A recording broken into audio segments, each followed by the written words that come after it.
Is the Last Supper. Like it's coming in at church. Boom. Like if I know it, it's in primary school.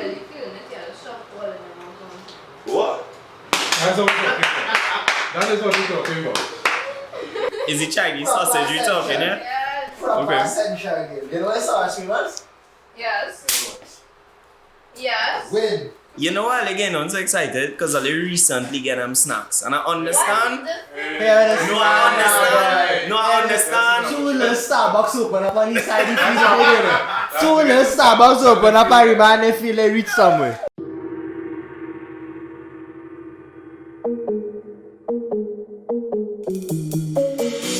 Don't worry, lover. Don't worry, friend.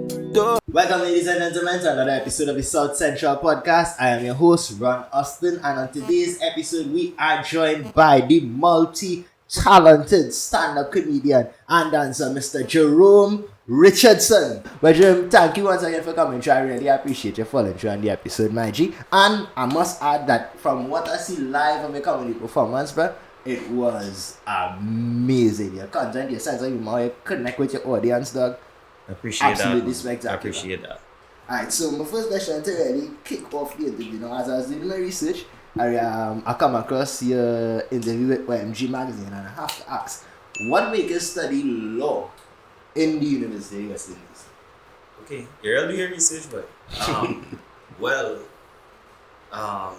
think around that time I was kind of lost. So I came out of KRC Form 6. I did med. And I didn't do well enough to stay in Trinidad, so I have to go Jamaica.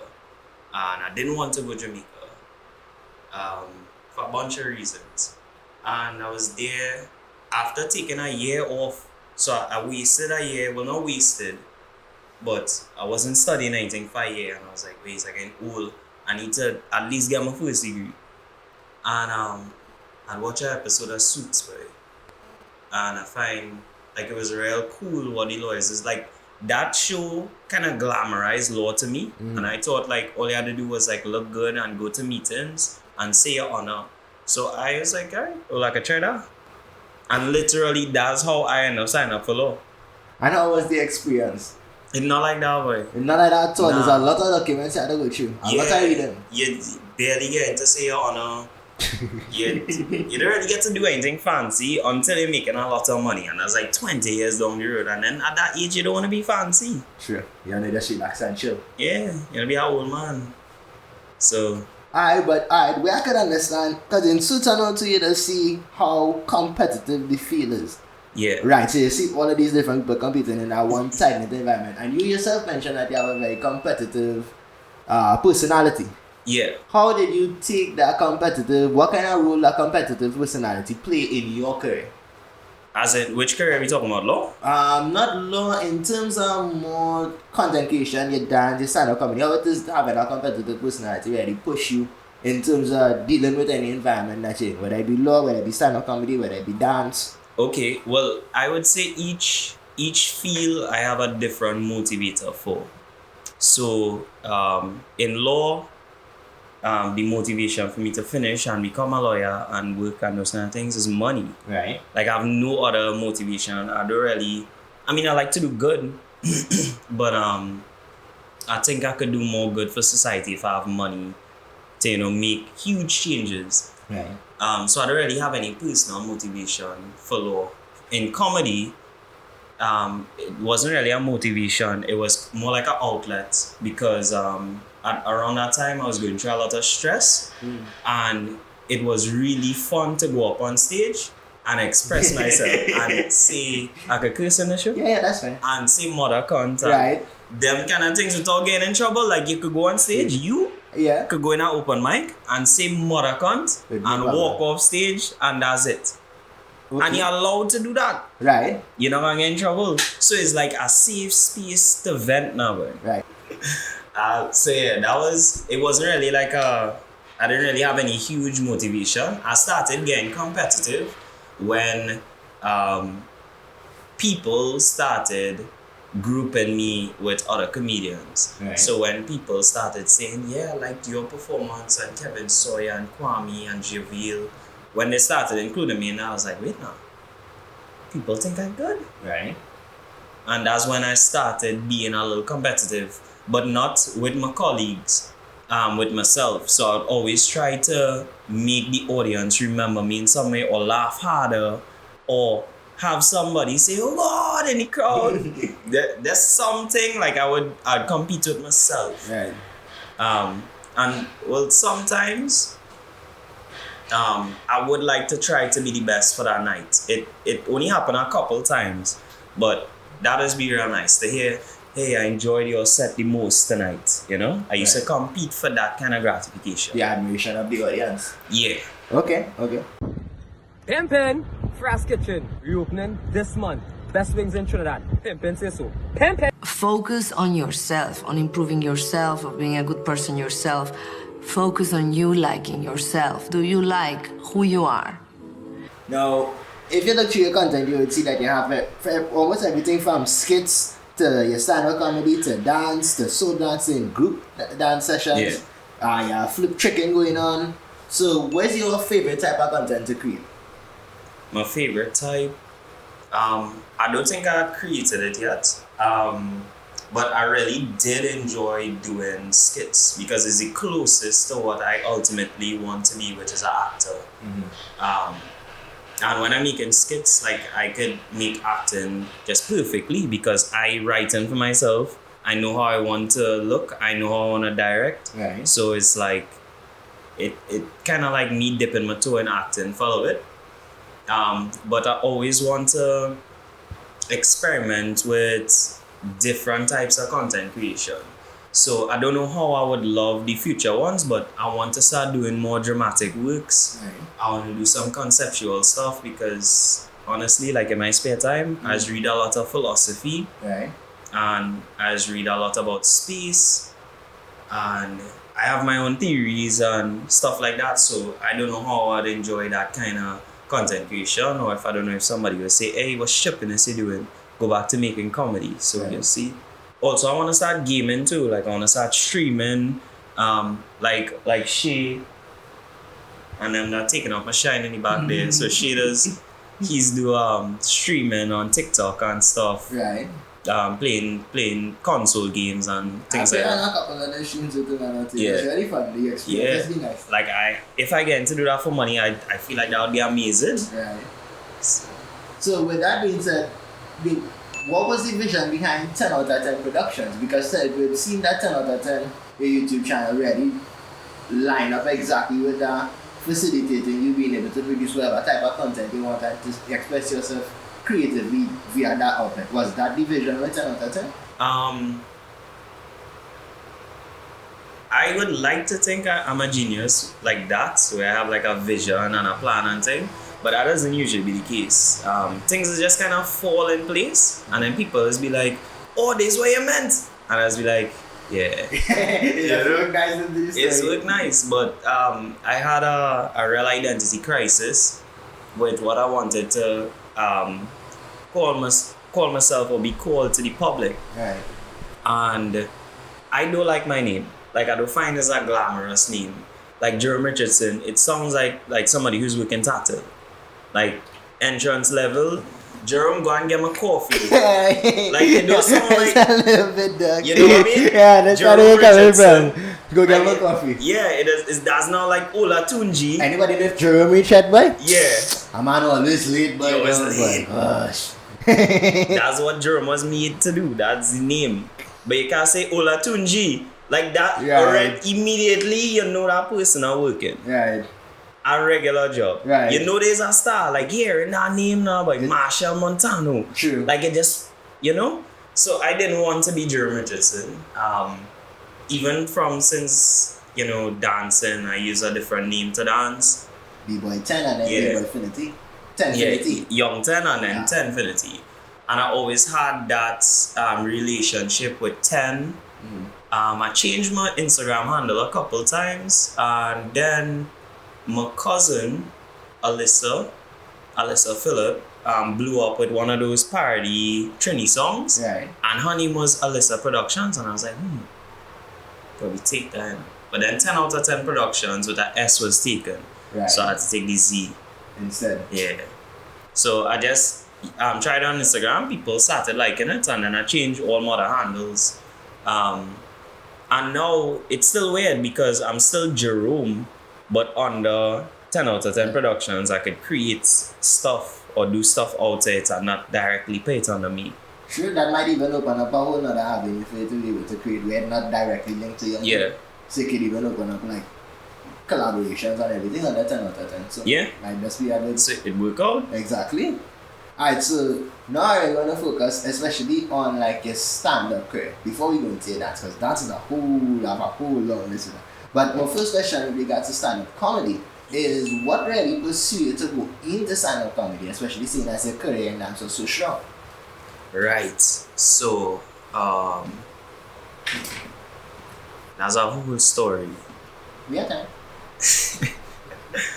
So when I used to dance, I used to really like dancing. Dancing is like what comedy is now for me.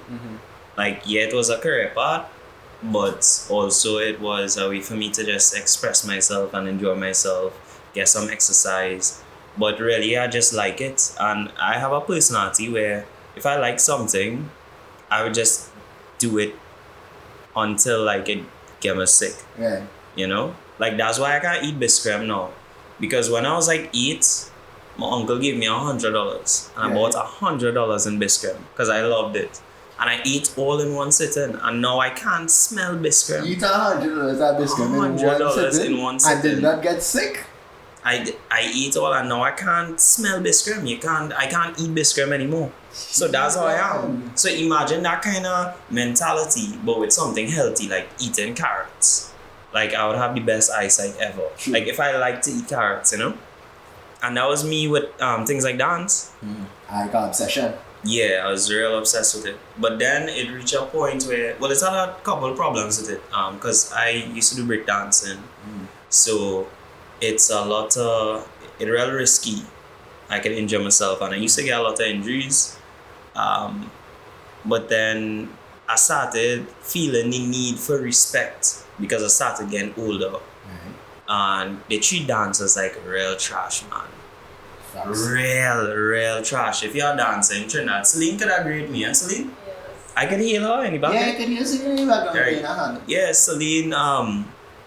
Celine living in that life of a dancer, and the life of a dancer is being in a tent with 30 people, no food, no water, you getting paid like $50 or the equivalent thereof now, which is like $300. Right.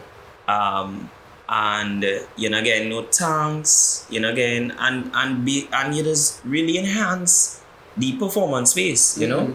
Imagine like seeing an artist perform and there's nobody No behind dancers. there. Just people beating It the is shit. look real, unless you have the energy, True. it will look kind of boring. I agree. You know what I mean? So I was tired of that.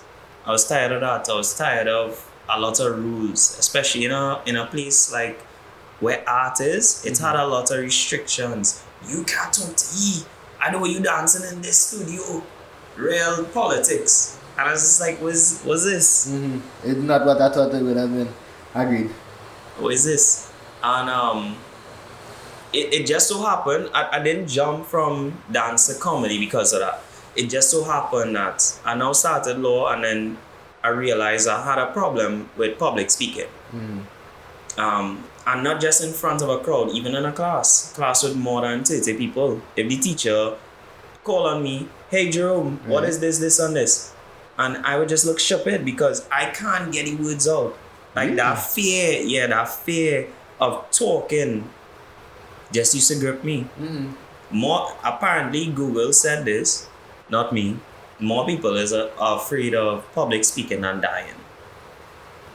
Apparently. So it's a huge fear that grips a lot of the world. Okay, well, seeing you perform now, I can see that you kind of ease out of that fear because you're yourself excellent on a mic in a crowd. Yeah, well, that it take a lot to reach there.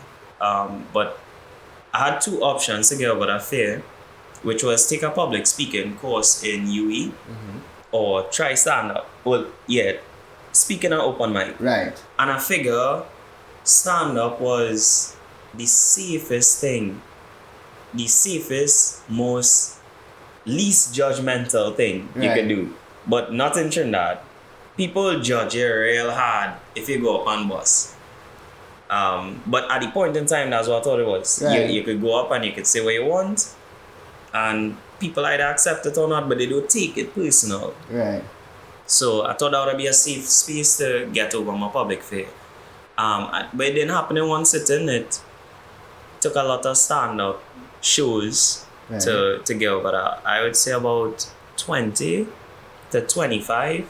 That's when I started not fearing public speaking at all. And then like around 30, 35, I started enjoying it. It started becoming therapy. And so what was that feeling between 1 and 20? Because that's a stretch, you know. Yeah. 1 and 25 to go and do that 25 times back to back and still be afraid. What was that experience like? Boy, it like, you ever get over any fear? Yeah. And you know how like every little step that you take does be like a big motivator. Like we say you afraid, I don't know, red woman. Right. And your first step is just walking up and saying hi, good evening. Right. To you got me like, I went and say hi. Yeah. Right, you good too. and then your next step, alright, so I'll ask her for the number. And you just like each one of that was like, it was like steps like that on stage. So I went up on stage. The first time I get over with, Right. I was like, alright, that was terrifying. Next one, I'm gonna try to make one person laugh. Right. Happen. Boom. Feel that rush. Feel that rush. Next one, I'm gonna make 3 people laugh. You know? Yeah. And I just keep like any amount of progress I make, I celebrated and well internally. And it was motivator for me to go on to the next one. Is there anything that you take from dance and bring it over into stand-up comedy in your transition between from one to the next? Yeah, only one thing. Like I thought I would have like beat everybody on stage presence and I know personality and all those kind of things, but that's not the case. Like totally different art. That's like expecting to go from poetry to stand-up comedy and then mashing up the place. Do you think that's attributed to the success that you see in your dance career?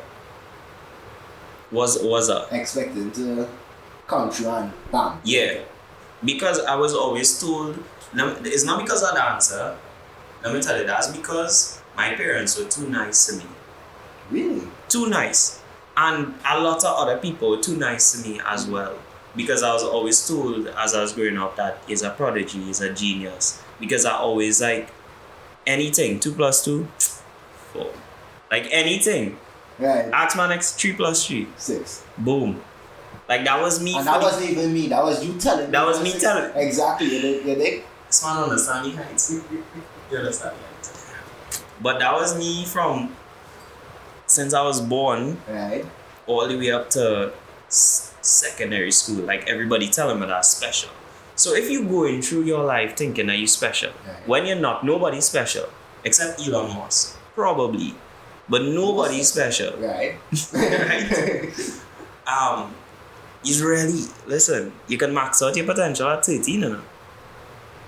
And just stay there. True. And stay at that level. You could still be a genius. You were just be a genius at 13. Yeah, and then you stay there for 50 more years. So that was the case for me. Like I thought I was a genius. Right. And then, like comedy is just ground here. Stand-up comedy is ground here. Because they don't care who you are. Right. If you go up there and bomb, You're bomb. boo, like what you doing? What was it? It had no namesake. Right. It don't matter who you are, you know what I mean? Unless you come with your crowd.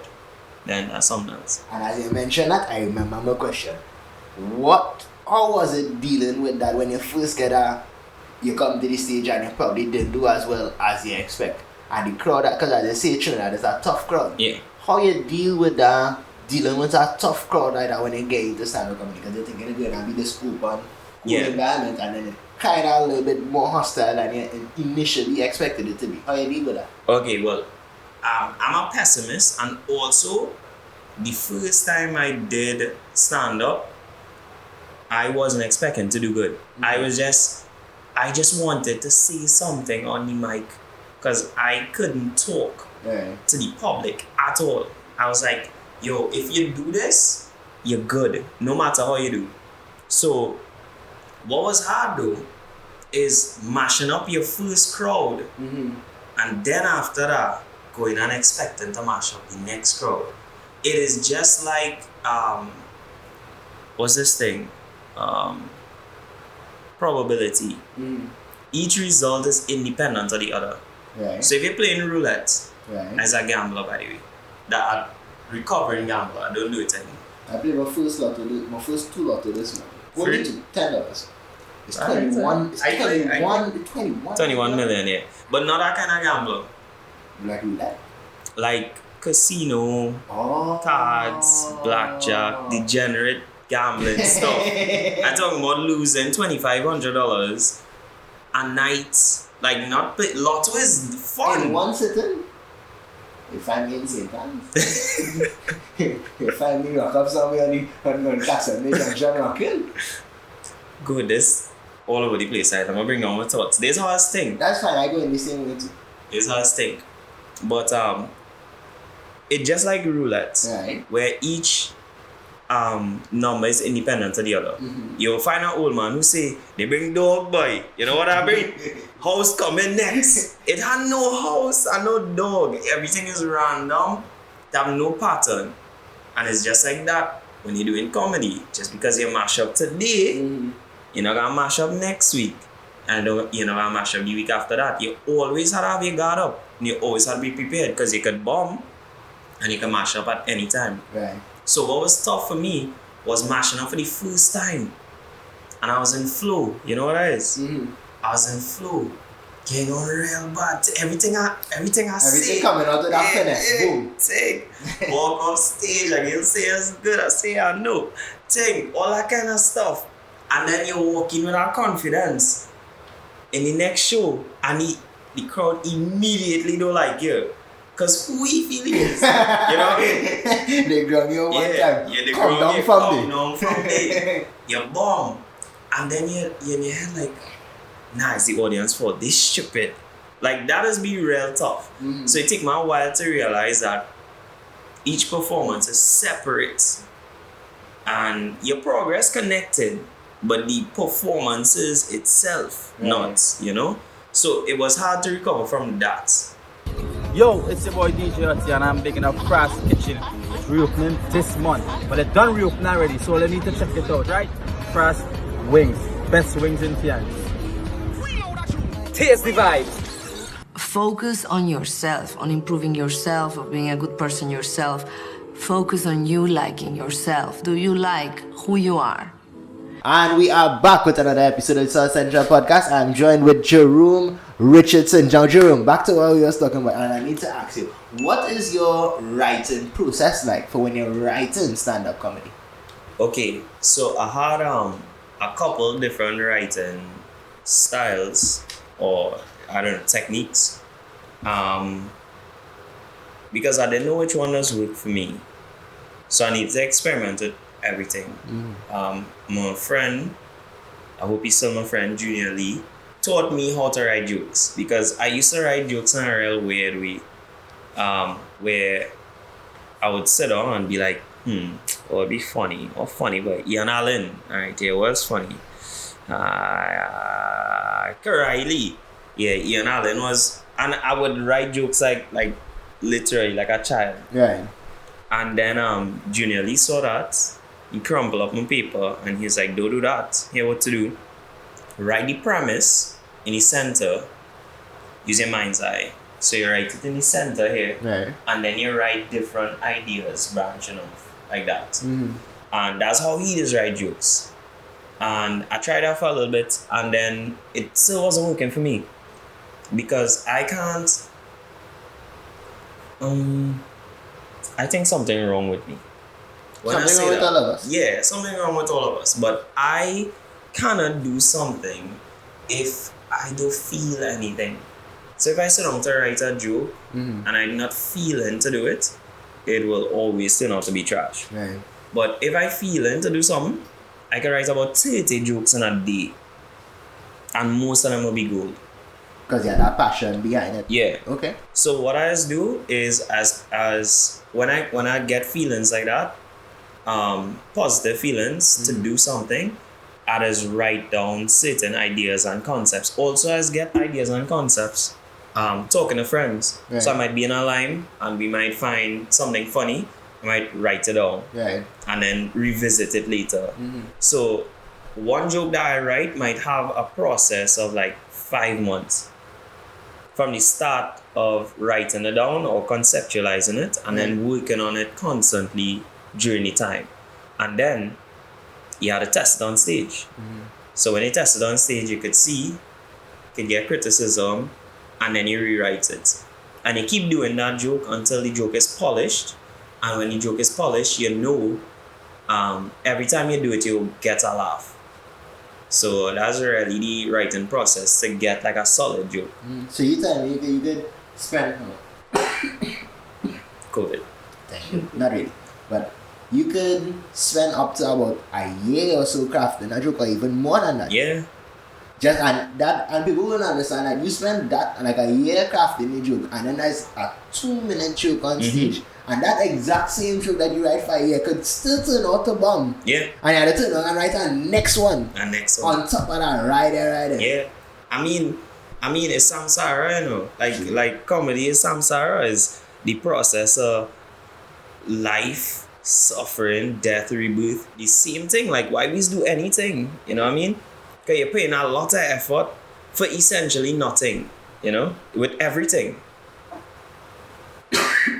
But the most important thing I think is once you enjoy the process and once other people enjoy the process along with you, it's have a point.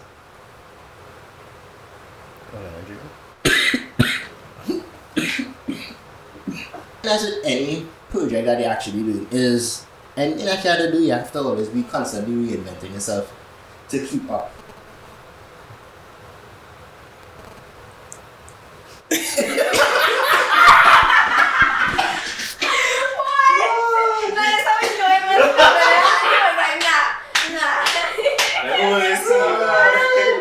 This is first production like a Hey. Welcome, ladies and gentlemen, back to the episode of the South Central Podcast. I'm your host, Sean Austin. If you're here from me, it's the cough. We are here with Jerome Richardson. Back onto the third part of the interview. Now, Jerome, during this part, I want to specifically talk to you about dance. Okay. Now, there's one specific question that when I was doing my research, I had to save this question. I really want to take it first. What was it like mentoring underneath Ken Swift? Okay, so I wasn't mentored by Ken Swift, but I consider them mentors, as in people to follow in the footsteps of. Because although I met Ken Swift a couple times, like 3 or 4 times, he didn't personally train me or anything. I did talk to him, get advice from him and stuff like that, and it was an honor to meet a legend like that. But I meant mentoring as just somebody to follow along, listen to his philosophy, and follow his journey. Because breakdancing is relatively young, probably like 50 years, 60 years, somewhere around there. Coincide with hip hop, basically. Yeah, really young. So Ken Swift was one of those people that drive breakdancing from literally on the street to big, huge capitalist art form, like breakdancing. You would see it in any music video, and he was literally one of the pioneers, like one of the 10 people you would look at for breakdancing. So I did follow a lot of his work and did listen to a lot of what he said, and I tried to apply that to myself. Okay, you could even see it like in your dance routine and also with your variations in footwork. When you're going in between flares and you would come out of a flare and maybe reverse it back in the next direction. Because when you watch the comparison between like you and Ken Swift and how Ken Swift would be, how he would dance and how he would take the different parts of the intricacy of the footwork aspect of breakdancing, and you watch, like if you play Ken Swift and then you play you, right there you could see how it's like, oh, he incorporating all the intricacies of the footwork that you see via Ken Swift, but at the same time, you're applying your own style to it, your own flair to it, your own youthful kind of boom, I now step on the dance floor kind of thing. So that was really inspiring to see when I was watching you and doing the comparison between you and Ken. That's a big up. That's a big up. Because Ken Swift is any break dancer. He would be in like one of their most influential persons of the whole art form. Like everybody know Ken Swift, everybody know that name. So that's a big compliment there. But I had plenty of other influences too. I used to watch everybody when I was younger. I used to watch like I think no, I don't really watch breakdancing as much. No, but when I see breakdancing now, I can't tell who is from what country. But when I was growing up now learning, every country had like a distinct style. Like the French boys would dance a certain way, the Koreans would dance a certain way, the Japanese used to dance a certain way. So you could tell just from how they dancing, you're like, yeah, this person from Australia or this person from, like it was so cool. But that's globalization, right? Right. Because now everybody mixing up and everybody looking like a hybridization of a b-boy. Not saying that people don't stick out, like it still have individuals that stick out, but I don't think the countries stick out anymore.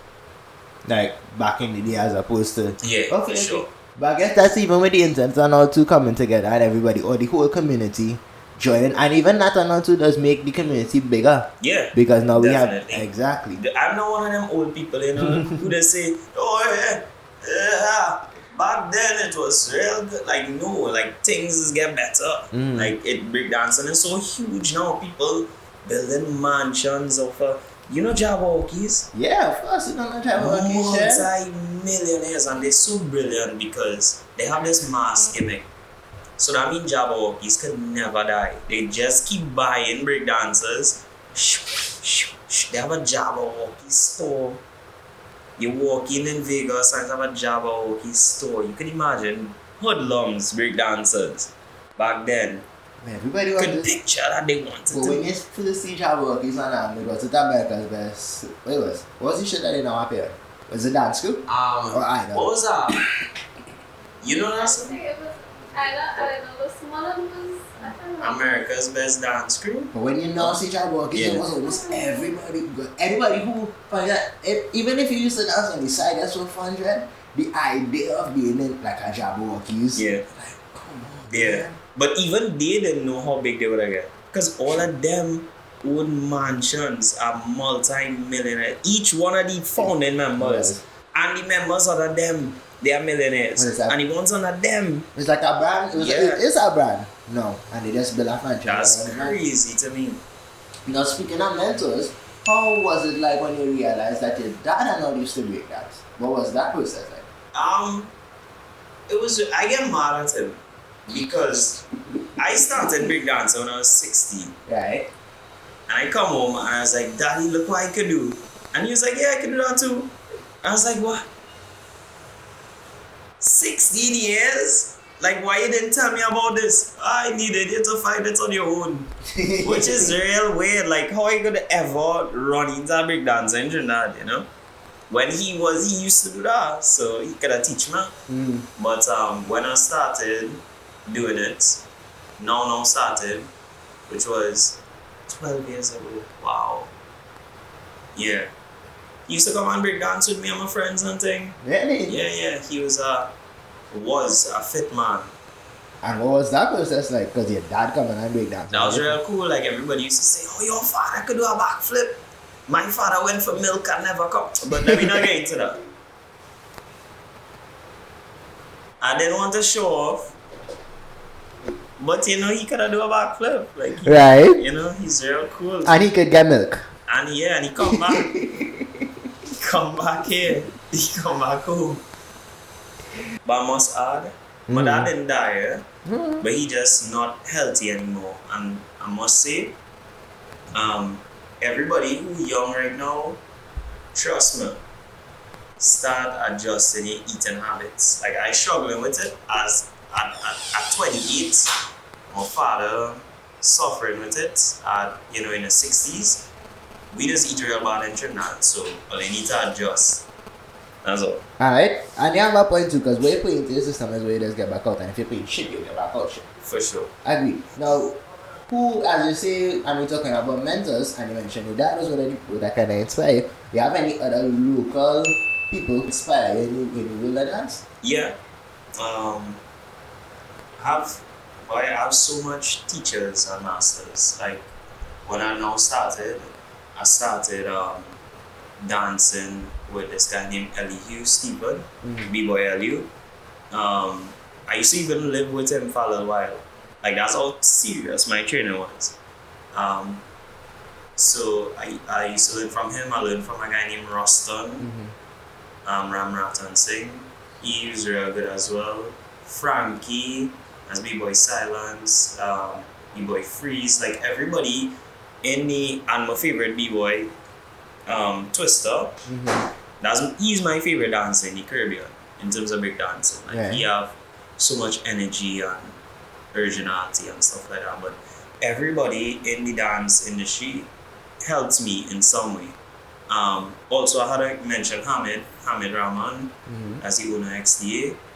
He mentored me in when I started group dancing. He brought me into Eclectic, and I was one of the new gen Eclectic members, and we went across and represented Trinidad and Vegas and stuff.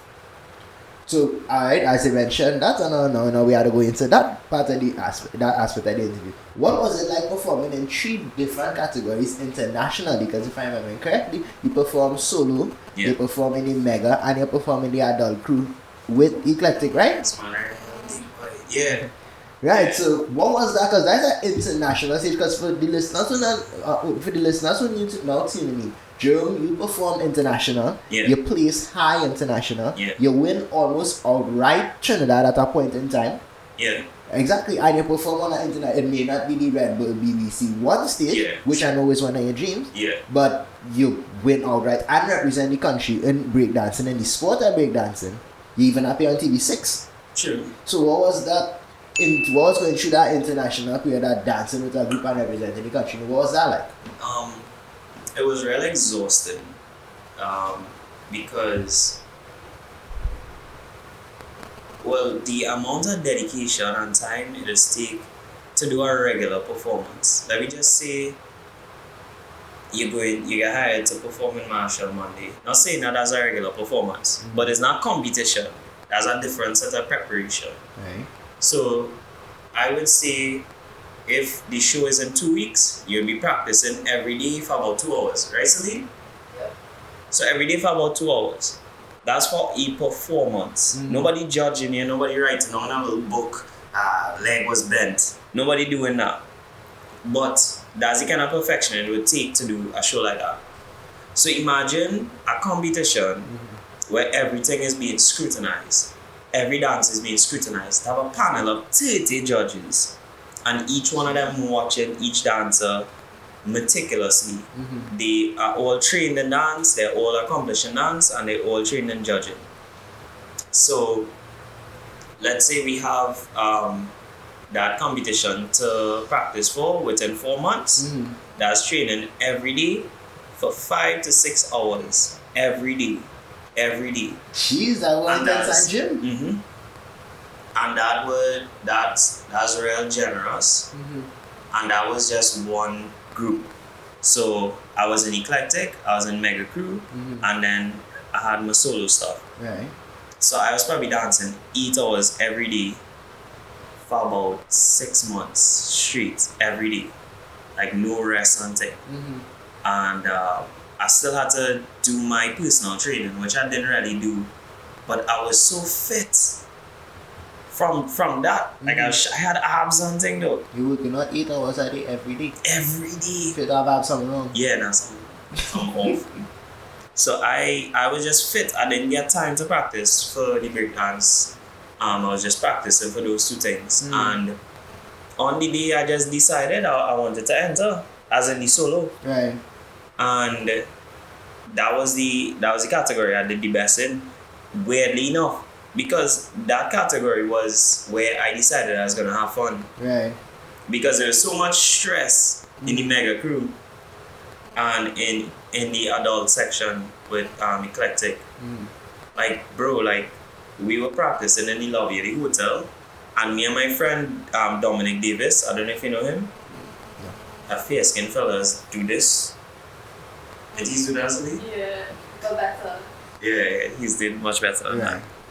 But me and him were in eclectic at the point of time, and I'm not gonna say what the other fellas were doing, but me and him were like soldiers. So we practiced for 6 hours, and we both coughing our blood and laughing. And we was like, yeah, this is what. Maybe we were like a little dehydrated and kind of losing it, but I remember like my body deteriorated for dance, and we didn't even place high.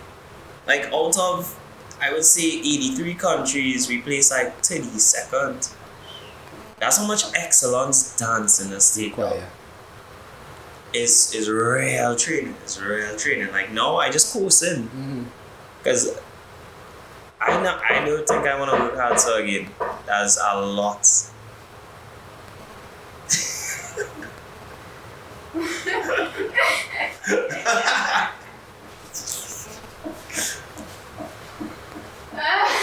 Continue, you pause. Continue. You guys got it? Yeah, 15 minutes. Alright. Girl, that is in there. So continue? Yeah, for sure. Alright. Yeah, so it was a little heartbreaking to work so hard and then to place 32nd, but we hadn't we were lacking information. We didn't realize how much the hip hop community had evolved. And we came there with a real outdated routine, which was retro, but it didn't fit the marketability of the group set. And a big criteria for winning a competition is marketability. Because you don't win any prize. Your career does basically be take off. Yeah. Right. So they would link you with artists, etc. And also you'd be superstars for the people who come in next year. So all of the past winners are superstars, and people would buy like their merch and stuff like that. So we came there with basically no marketability. We didn't understand, but I would say if you get into anything, you need to understand what you're getting into. Because I thought dancing, you just be better than everybody. You just dance, you just put something together amazing. But no, it's a lot more than that. It's about merchandising, presence, social media trending, all kind of things. People are taking into consideration. So we didn't understand the nature of it. And the mega crew that wasn't as bad because you don't have to be on stage for the entire time. Right. People could filter in, filter out, so that was a little easier for me, and it was really fun dancing with so much people. Right. I think we had like 30 or 31 people for that mega crew, which is plenty people to get out of Trinidad. And training every day with those 31. It was real Hell of a production, bro. Yeah, it was really good. You could find it on YouTube. Just type up Hip Hop International HHI Trinidad and Tobago Mega Crew. Any of those words, you would find it. But then the breakdancing, I went just fun. End up placing top 32. I was like, but wait now, how And this is in solo. Yeah, this is solo, and this is out of like 80 to 90 countries. Right. So it already felt like a win to me to go from 80 people to top 32. And at that point in time, I was the only person from the whole Caribbean to ever do that. And then we did a further breakdown where we went from top 32 to top 16, and I beat that guy. Right. Reached top 16, and I was like, yo, this is amazing.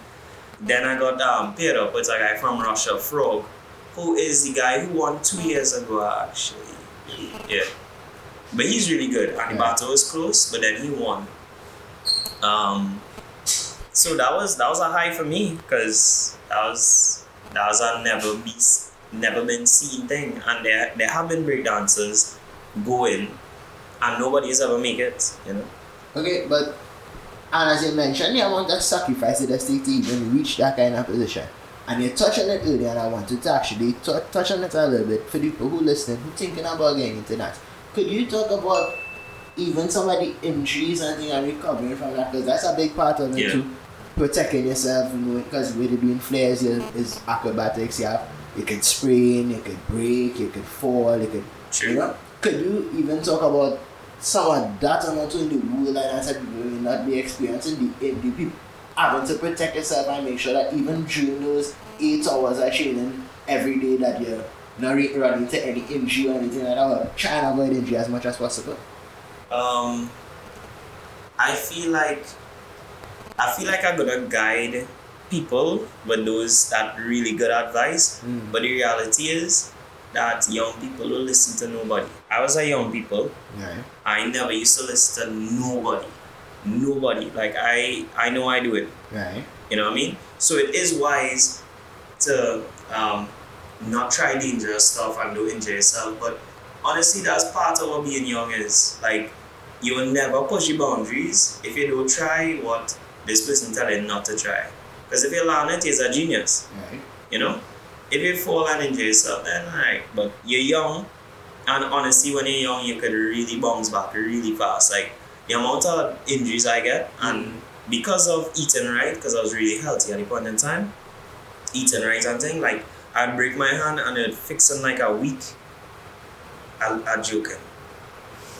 He was like, watching. No, me too. Like, A week? What? This wasn't as bad as I thought. I wasted my time saying that because I been safe. No, but like I would get a really bad injury and I would heal in no time because of my diet, because of everything. And only now when I'm older and I have all this backlash, I'm like, you know, maybe I shouldn't have done that. But if I didn't do that, I wouldn't have reached where I was. Right. You know? So I would say take a risk. But be wise, you're not invincible. And dancing is an amazing art form. But I would say either have a plan or do it for fun and make sure you understand you're doing it for fun. That's about it.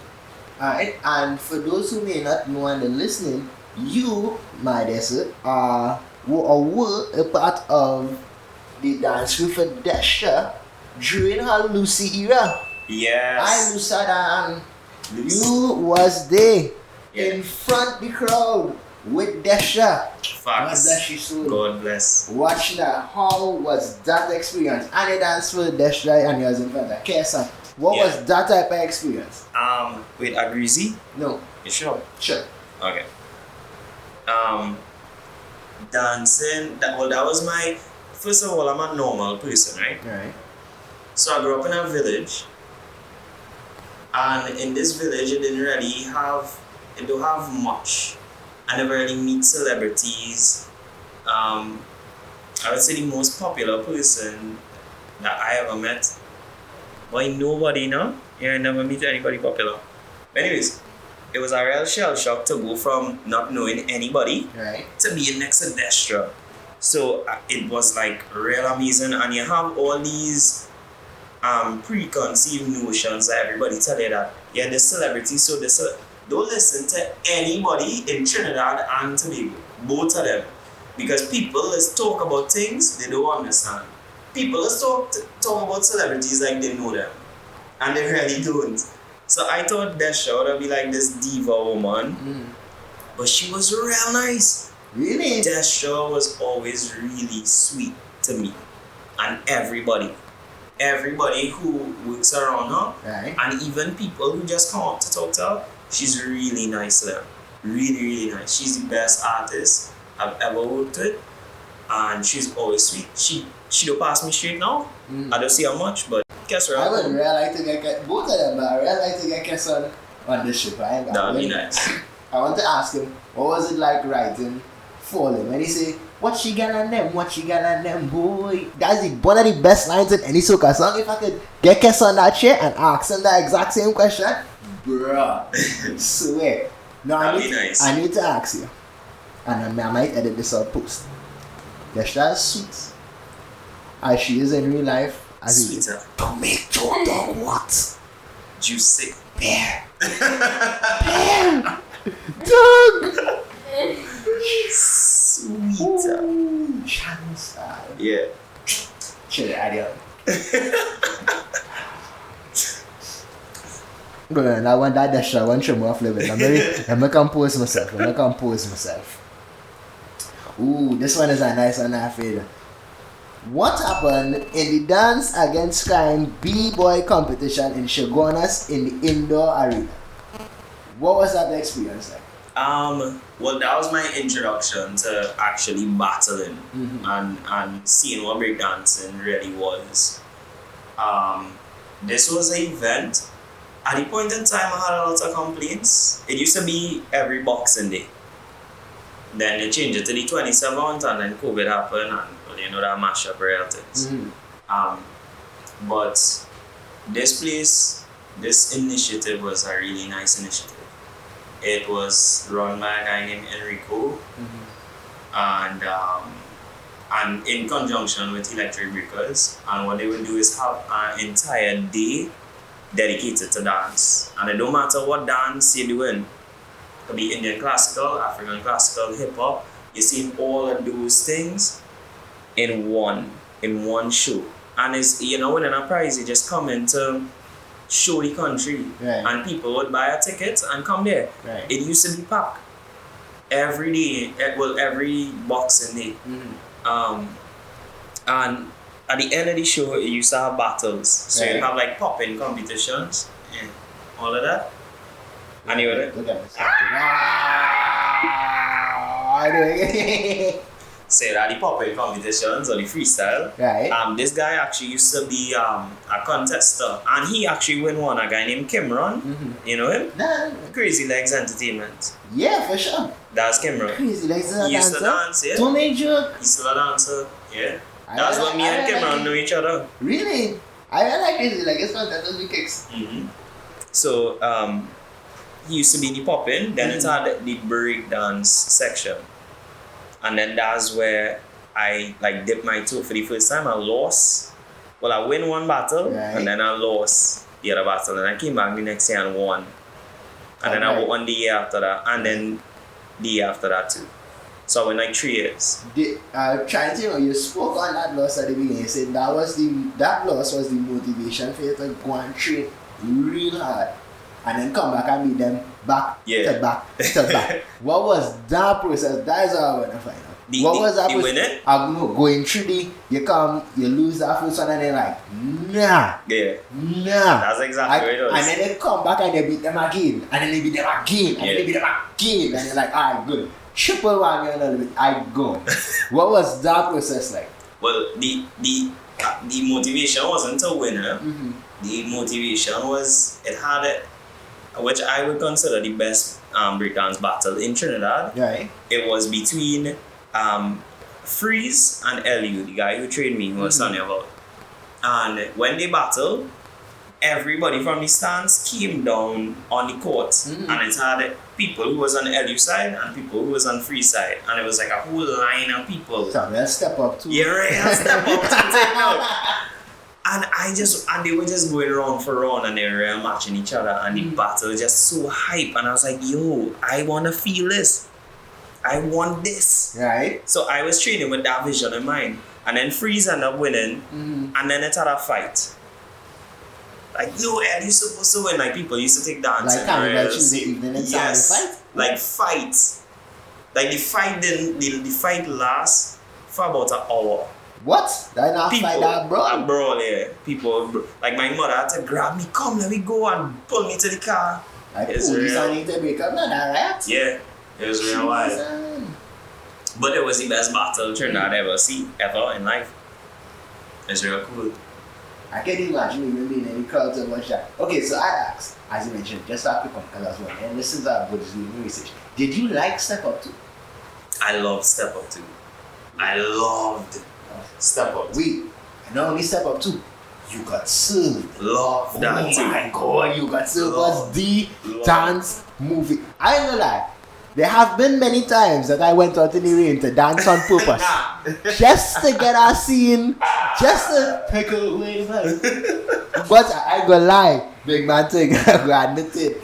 Steve got served as one of the first ones that you see that I was like, Bro, I was obsessed with dance movies. I used to watch that. I used to watch Stomp the Yard. Stomp the Yard was Yo. good, boy. I used to really watch Chris Brown. Didn't want to be Chris Brown when Everybody. when the Androids actually snow, I was walking around my whole lot. No, what? I telling you, Wall to wall, give me that. dog, when he take you out, Wayne, in the peak of the Wayne era, Chris Brown come in as a dancer. Man, that was such a good time for that shit. Moose and Step Up. Yeah, Step Up 2 was my favorite movie. Well, when they had to do the whole train dedication and that man come out in the water, that water, That whole water scene. tell me this thing that man. That song was the most popular song at that time. You remember that? Yo. You can't. Pump it up. Man, what was the scene where in Step Up 1 where he the final battle when he come on that handstand gliding across from one side to the next and you know the Wait, Step Up 1? Or Step Up 2? No, that's not Step Up, my Stomp the Yard. When he come up on the elbow. Yes! Talk!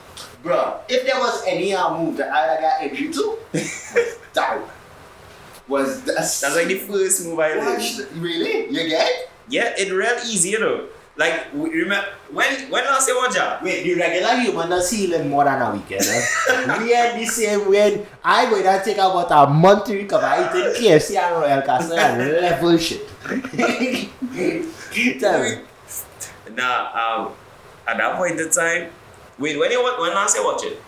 Stomp the Yard? Yeah. How did be some years Yeah. now, Jed? So when he's at church, Right. everything amazing. Yeah. You don't understand nothing. Somebody could do a front flip.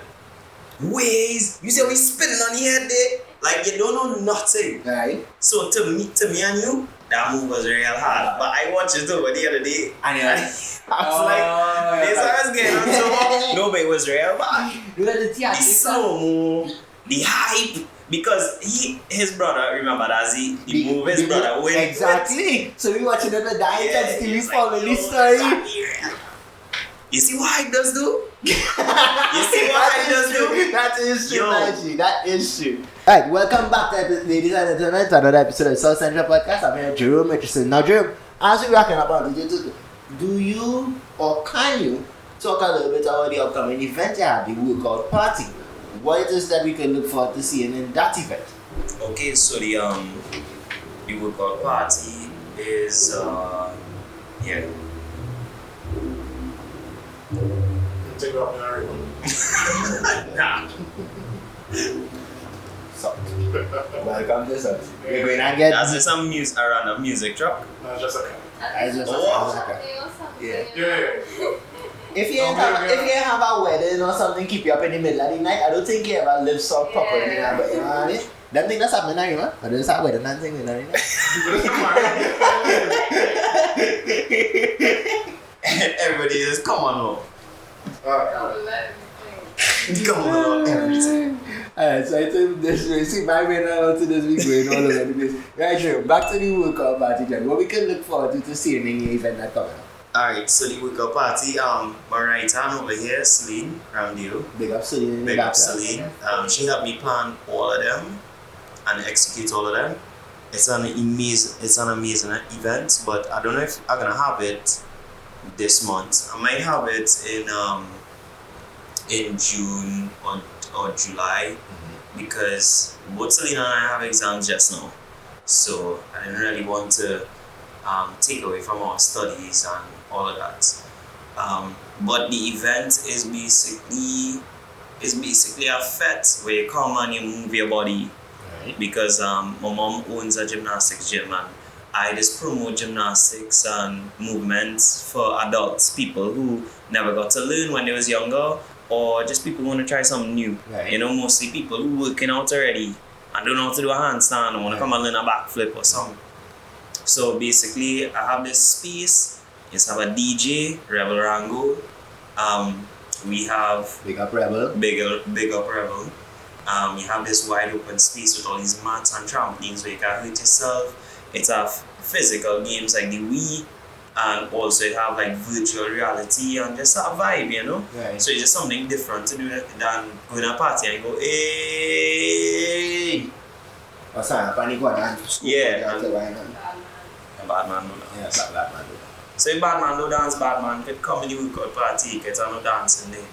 Just flipping, it's just not a little common. You might not remember. Yeah. Wait, nah, this might be attract some eyes. Yeah, then a little come. But so definitely gonna have it in June. And I'm gonna design it in a way where it's probably the biggest one. Right. Because I wanna have a cash prize, so the best trick or the big trick. Right. Where people who know how to flip and think that they come and all of them square off against each other, and who has the best trick, you know, winning the cash prize. So Alright. I wanna see some competition along with the fun too now. Wait, on another note, for the people who now listening and might want to be interested, explain what is tricking for a second. So tricking is like informal gymnastics. So in gymnastics, you have to do specific tricks in a certain way on the mat. You have to keep your toes pointed, etc., etc. Tricking is, you don't have these formalities. The only formality is whatever trick you do, make it look cool. So it's still an art form like gymnastics, but not as rigid. It's like a mixture of karate and gymnastics. You know how you have the katas? Right. So tricking is like similar to that. Right. We have like, so it's informal in the sense that you don't have like a set routine to go through. Yeah. But it's still, you could come on and perform whatever you like, but you just have to make sure it look cool. Yeah, just make sure it look cool, Right. make sure you're doing it smoothly, Right. all that kind of things in a fall on yourself. But in gymnastics, if you're doing a flare and you bend your leg slightly, they will take off like 2 points to that. When it will look real cool in tricking or breakdancing, you know. So in the workout party, we have your tricking going on, you're gonna have your VR stuff going on, you have games going on, you have flipping going on, you have trampolines and everything, you know. So it's a whole full-blown event with DJ Rebel Rango in the building. Yeah. Alright, And better. we had about 4 so far. Alright, and how was the experience in the last 3 that you had? The last one, it wasn't as big as the formers, but it was still fun for all those who came. I was competing with a lot of other events around that time. That's when Carnival had now started up and it had fete everywhere and stuff.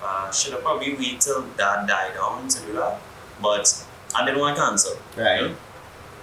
Okay, cool. So, for those who are interested in coming through, Jerome, as soon as you get the details, and I will post it on the South Central social Yes. media. So, you know, everybody come through, support the workout party. As soon as we get the date, gonna be there, gonna support. Yeah. Now, Jerome, again, before we close up, I really just want to say thank you very much for coming through. I really appreciate this. Was an excellent interview. I had had this really was fun, most man. fun. This was Serious? really That's what we're nice. saying, man. For sure.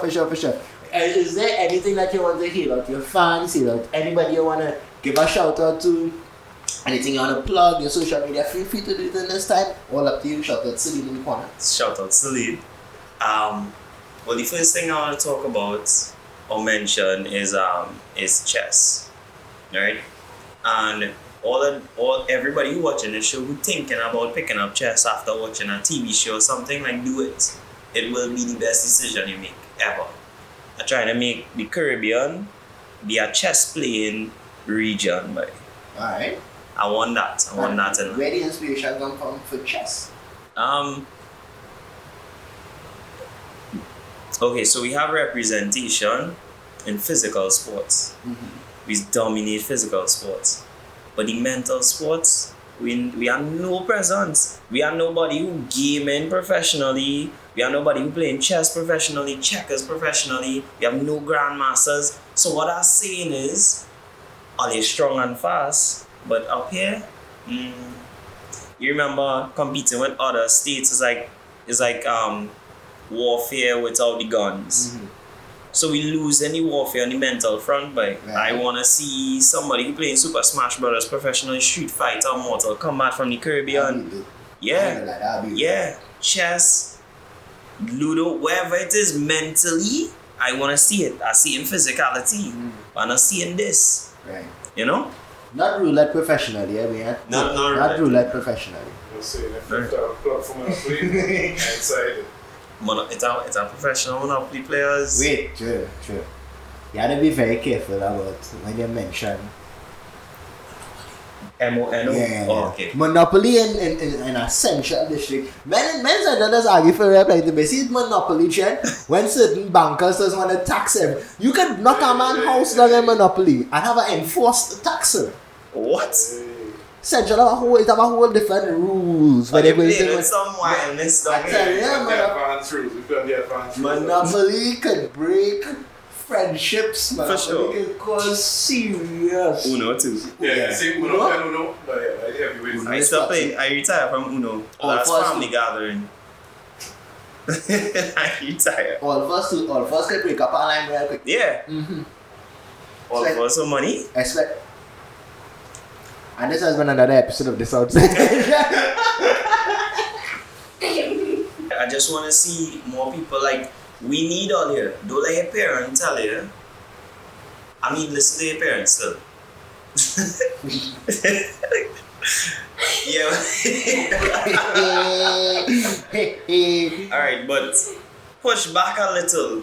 If you real good at playing Street Fighter, bro, or sis, if you real good at playing a specific game, you play Dota, you play League, everybody have a specific skill that they gifted in. If your skill is playing Warcraft, don't let nobody send you and be a nurse. Like what you doing? Cultivate that talent. That's a talent. We don't know what it's gonna be used for in the future yet. But cultivate that. Whatever you're really good at, whatever you really enjoy. And if they're both the same thing, do that.